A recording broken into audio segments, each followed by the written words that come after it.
بسم اللہ الرحمن الرحیم۔ اللہ کے نام سے جو رحمان اور رحیم ہے۔ وَلَقَدْ يَسَّرْنَا الْقُرْآنَ لِلذِّكْرِ فَهَلْ مِن مُدَّكِرٍ۔ ہم نے اس قرآن کو نصیحت کے لیے آسان ذریعہ بنا دیا ہے، پھر کیا ہے کوئی نصیحت قبول کرنے والا؟ اعوذ باللہ من الشیطان الرجیم، بسم اللہ الرحمن الرحیم۔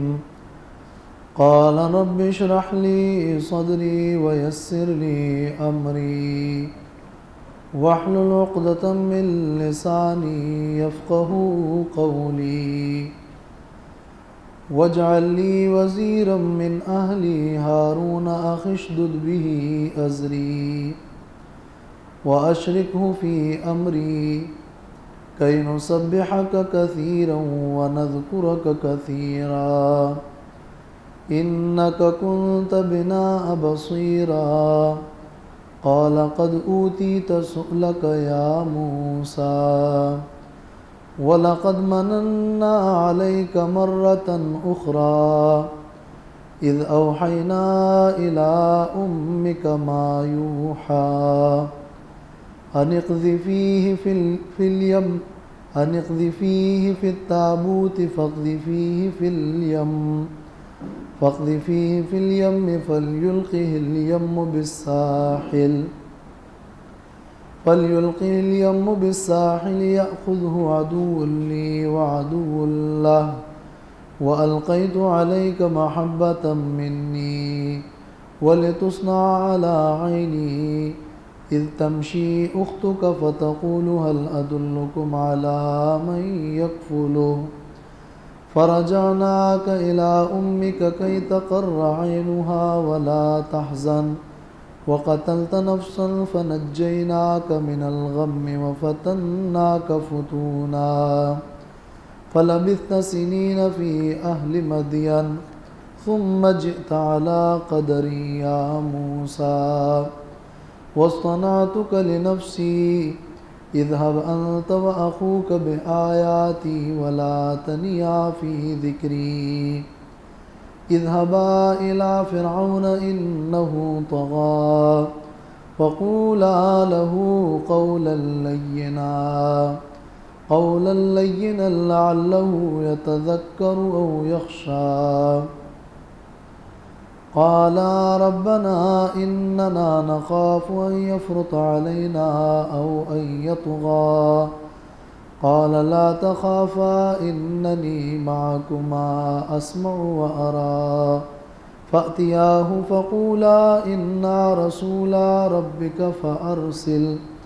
فَأَرْسِلْ مَعَنَا بَنِي إِسْرَائِيلَ وَلَا تُعَذِّبْهُمْ قَدْ جِئْنَاكَ بِآيَةٍ مِّن رَّبِّكَ وَالسَّلَامُ عَلَىٰ مَنِ اتَّبَعَ الْهُدَىٰ إِنَّا قَدْ أُوحِيَ إِلَيْنَا أَنَّ الْعَذَابَ عَلَىٰ مَن كَذَّبَ وَتَوَلَّىٰ۔ یہ سورۃ طٰہٰ کی آیت نمبر 25 تا آیت نمبر 48 تک کی آیات ہیں۔ یہ سورۃ طٰہٰ کا مقام ثانی ہے۔ موسیٰ علیہ السلام کے واقعے کو بیان کیا جا رہا ہے۔ آج کے سبق میں موسیٰ علیہ السلام کی 6 دعائیں نقل کی گئی ہیں کہ موسیٰ علیہ السلام نے دعا کی، اے میرے رب میرے سینے کو کھول دے۔ دوسری دعا کی، اے میرے رب میرے لیے میرا کام آسان کر دے۔ تیسری دعا کی کہ میری زبان کے گرے کو کھول دے۔ اور چوتھی دعا کی کہ اللہ میرے لیے میرے گھر والوں میں سے میرے بھائی ہارون کو وزیر اور معاون بنا۔ پانچویں دعا کی کہ اے اللہ ان ہارون علیہ السلام کے ذریعے سے میری کمر مضبوط کر دے۔ اور چھٹی دعا کی کہ میرے کار نبوت میں ہارون علیہ السلام کو شریک کر دے۔ یہ 6 دعائیں کی اور فرمایا کہ ان دعاؤں کو قبول کر لیجئے تاکہ میں تیری تسبیح بھی بیان کروں اور تیرا ذکر بھی کروں۔ اللہ تبارک و تعالی نے موسیٰ علیہ السلام کی ان دعاؤں کو قبول فرمایا، اور ساتھ میں اللہ پاک نے موسیٰ علیہ السلام پر اپنے 6 انعامات کا تذکرہ فرمایا۔ 6 انعامات کا ایک انعام تو یہ کہ اذ اوحینا الی امک، ہم نے تیری ماں کے دل میں یہ بات ڈال دی کہ موسیٰ علیہ السلام کو صندوق میں رکھ لو اور صندوق کو دریائے نیل میں ڈال دو۔ یہ ہم نے تیری حفاظت کی اور اس کے لیے یہ الہام کیا۔ دوسرا انعام یہ کہ وَأَلْقَيْتُ عَلَيْكَ مَحَبَّةً مِّنِّي، میں نے لوگوں کے دلوں میں تیری محبت ڈال دی۔ تیسرا انعام یہ کیا کہ فَرَجَعْنَاكَ إِلَىٰ أُمِّكَ، ہم نے آپ کو آپ کی ماں کی طرف لوٹا دیا۔ اور چوتھا انعام یہ کیا کہ وَقَتَلْتَ نَفْسًا فَنَجَّيْنَاكَ مِنَ الْغَمِّ، ہم نے آپ کو غم سے نجات عطا کی۔ اور پانچواں انعام یہ کہ وَفَتَنَّاكَ فُتُونًا، ہم نے آپ پر طرح طرح کی آزمائشیں کی جس میں پھر آپ کامیاب ہوئے۔ اور چھٹا انعام وَاصْطَنَعْتُكَ لِنَفْسِي، میں نے آپ کو اپنا پیغام پہنچانے کے لیے چن لیا۔ تو 6 دعائیں اور اس کے بعد اللہ تعالیٰ کی طرف سے 6 احسانات۔ پھر اللہ تعالیٰ نے فرمایا کہ جاؤ اور دعوت پیش کرو فرعون کو، اور اس دعوت میں نرمی اختیار کرو تاکہ وہ نصیحت لے اور وہ ڈرے۔ انہوں نے اپنی شکایت پیش کی اللہ تبارک و تعالیٰ کے سامنے کہ اللہ ہمیں خوف ہے کہ وہ ہم پہ زیادتی کرے گا اور یا سرکشی کرے گا۔ اللہ تعالیٰ نے فرمایا کہ غم نہ کرو، میں تمہارے ساتھ ہوں، میں سن رہا ہوں، میں دیکھ رہا ہوں۔ تو پھر موسیٰ علیہ السلام اور ہارون علیہ السلام کی دعوت کے 6 نقطے ذکر کر دیے۔ پہلا نقطہ یہ کہ تم وہاں جا کر اپنی رسالت کی دعوت پیش کرو کہ اِنَّا رَسُولَا رَبِّكَ، ہم تیرے رب کی طرف سے رسول ہیں۔ دوسرا نقطہ یہ کہ فَأَرْسِلْ مَعَنَا بنی اسرائیل، بنی اسرائیل کو ہمارے ساتھ بھیج دیجئے اور ان کو اپنی غلامی سے آزاد کر دو۔ تیسرا نقطہ دعوت یہ کہ وَلَا تُعَذِّبْهُمْ، بنی اسرائیل پر ظلم مت کرو۔ اور چوتھا نقطہ یہ ہے کہ قَدْ جِئْنَاكَ بِآیَةٍ مِّن رَبِّكَ، ہم اپنی دعوت میں یا تمہارے پاس واضح دلائل معجزات لے کر آئے ہیں۔ پانچواں نقطہ کیا ہے؟ بشارت اور خوشخبری سنا دی کہ وَالسَّلَامُ عَلَىٰ مَنِ اتَّبَعَ الْهُدَىٰ، جو ہدایت کی پیروی کرے گا اس پر سلامتی ہو۔ اور چھٹا نقطہ دعوت یہ ہے جس کو ڈراوا اور تخویف کہتے ہیں کہ ہم نے یہ بات، ہم تک یہ بات وحی کی گئی ہے کہ عذاب اس شخص پر ہے جو حق کو جھٹلاتا ہے اور جو عملاً اطاعت سے منہ موڑتا ہے۔ گویا آج کے سبق میں کل 18 باتیں ذکر ہو رہی ہے، یعنی 6 دعائیں موسیٰ علیہ السلام کی، اور اس کے بعد اللہ تعالیٰ کی طرف سے موسیٰ علیہ السلام کی دعاؤں کی قبولیت اور 6 احسانات کا ذکر، اور اس کے بعد موسیٰ و ہارون علیہ السلام کی دعوت کے 6 نکات۔ یہ ایک مقام ثانی ہے جو آیت نمبر 48 تک یہ ان آیات کا خلاصہ ہے۔ چنانچہ سب سے پہلے موسیٰ علیہ السلام کی دعا ذکر کی گئی ہے۔ قال رب اشرح لی صدری، کہنے لگے موسیٰ علیہ السلام اے میرے رب کھول دے میرے لیے میرا سینہ، ویسر لی امری، اور آسان کر دے میرے لیے میرا کام۔ میرا سینہ میرے لیے کھول دے۔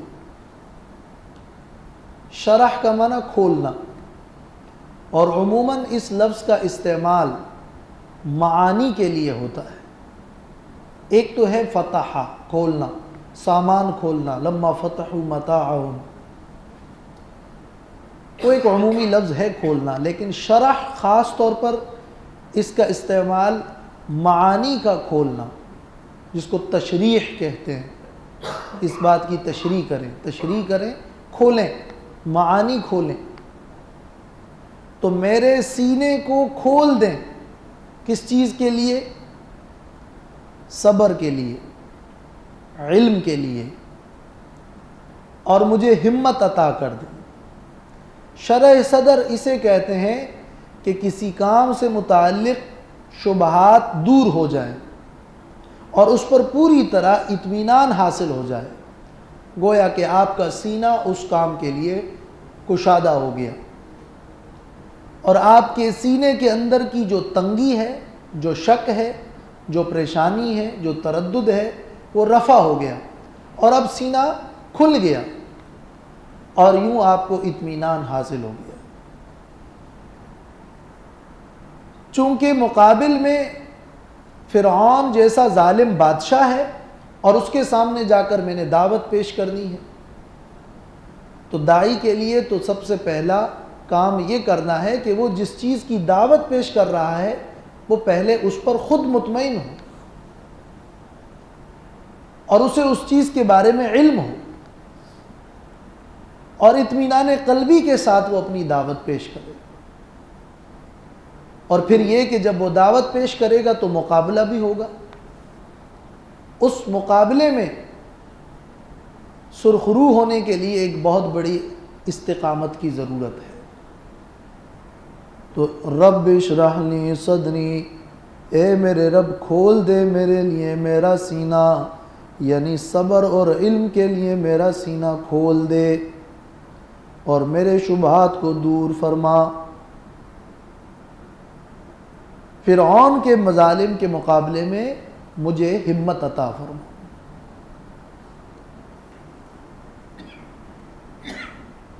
وَيَسِّرْ لِي أَمْرِي، اور آسان کر دے میرے لیے میرا کام۔ یہ کام رسالت، یہ تبلیغ کا کام، یہ نبوت کا بوجھ آسان فرما۔ اور آسان فرما کا یہ مطلب ہے یعنی اس کے لیے ظاہری اور باطنی اور روحانی اسباب فراہم فرما، یہ آسانی ہے۔ اس لیے کہ کوئی دعوت کا کام کرے گا تو اس کے لیے اسباب چاہیے، کچھ اسباب اندرونی اور مخفی اور روحانی اور باطنی ہے، اور کچھ اسباب اس کے لیے ظاہری ہے۔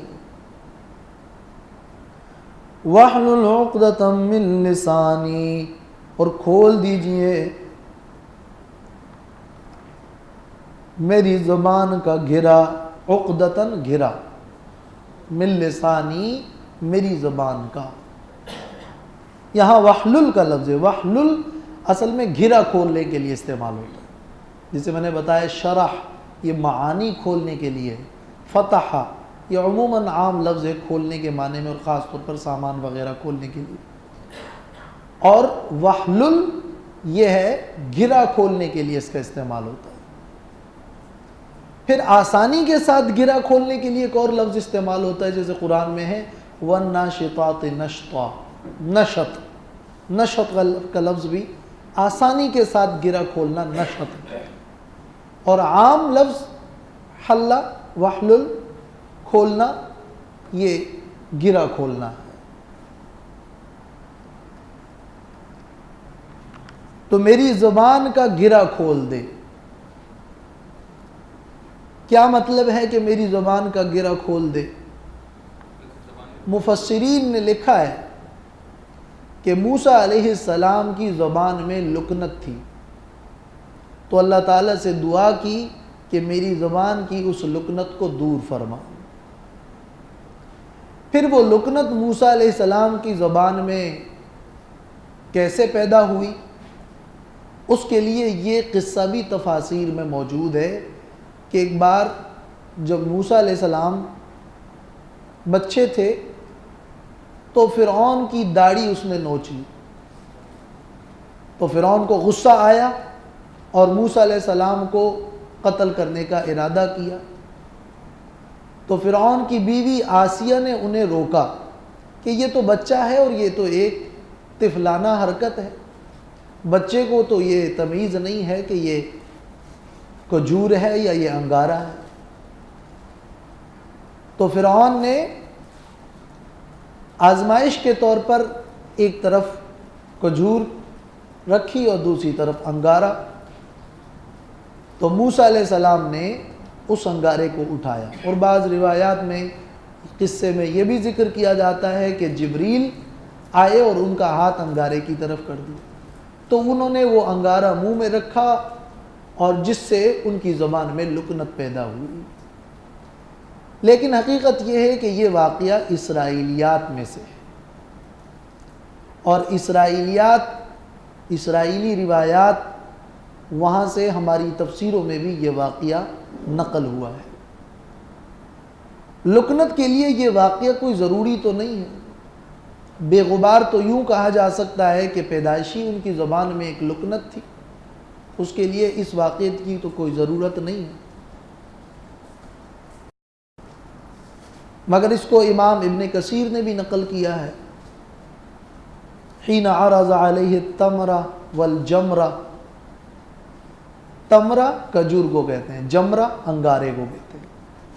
تو تمرہ اور جمرہ دونوں ان پر پیش کی گئے. بعض مفسرین اس کی اور وجوہات بیان کرتے ہیں کہ چونکہ وہ مصر سے مدین کی طرف چلے گئے تھے اور کافی عرصہ بعد آ رہے تھے، تو زبان کے اندر وہ روانی نہیں رہی تھی، تو کہنا چاہتے تھے کہ میری زبان میں روانی پیدا فرما. لیکن اس پر پھر ایک سوال پیدا ہوتا ہے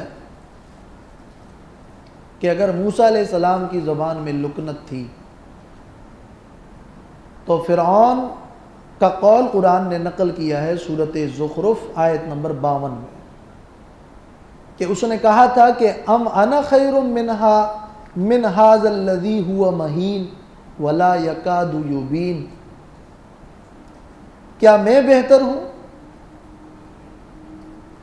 یا یہ شخص جو کہ ذلیل ہے معاذ اللہ، اور جو کہ ولا یکاد یبین، جو کہ واضح بات نہیں کر سکتا. تو اس دعا کے نتیجے میں اللہ تعالیٰ نے اگر موسیٰ علیہ السلام کی دعا قبول کر لی اور ان کی لکنت دور ہو گئی، تو فرعون نے یہ کیوں کہا کہ ولا یکاد یبین، وہ تو واضح بات نہیں کر سکتا.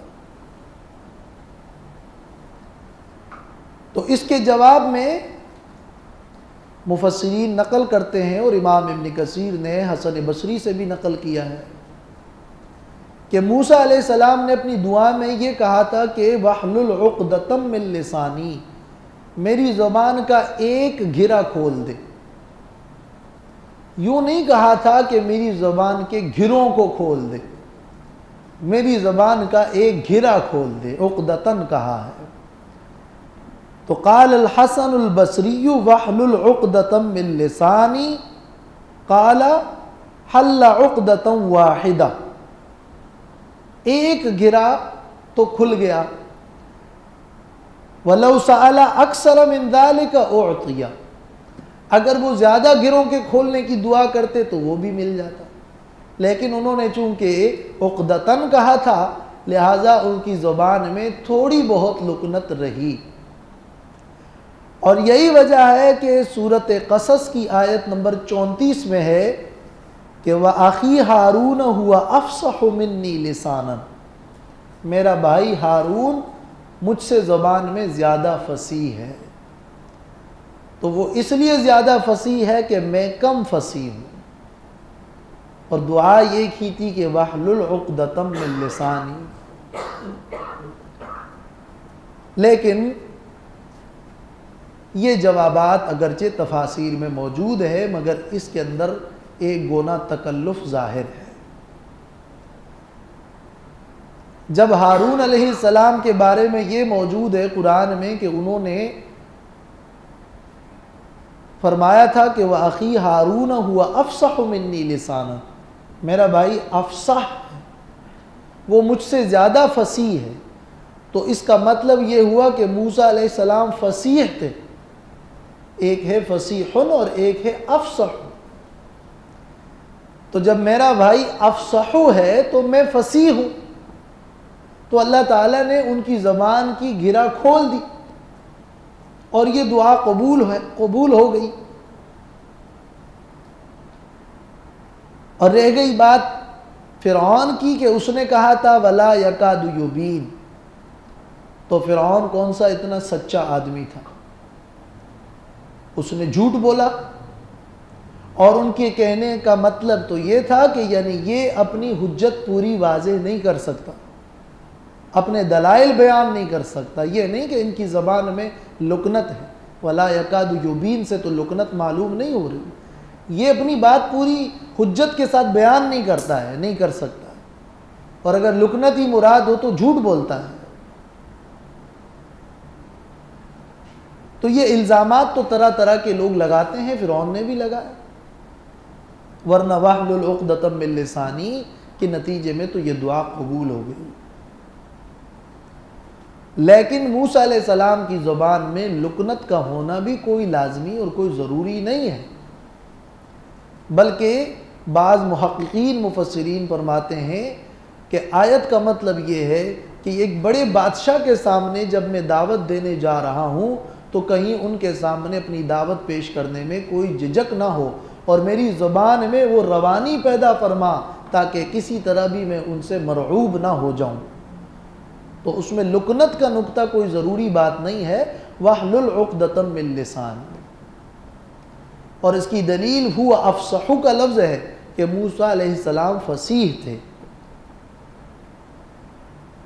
اور اس لیے بھی یہ بات زیادہ درست ہے کہ لکنت کی کوئی بات نہیں ہے، اور یہ اسرائیلیات ہے کہ انبیاء علیہم السلام پر اگرچہ طرح طرح کے امراض تو آ سکتے ہیں، لیکن ایسی کوئی بیماری اور ایسا کوئی عیب انبیاء میں نہیں ہوتا جو لوگوں کے لیے مضحکہ اور مذاق بن جائے،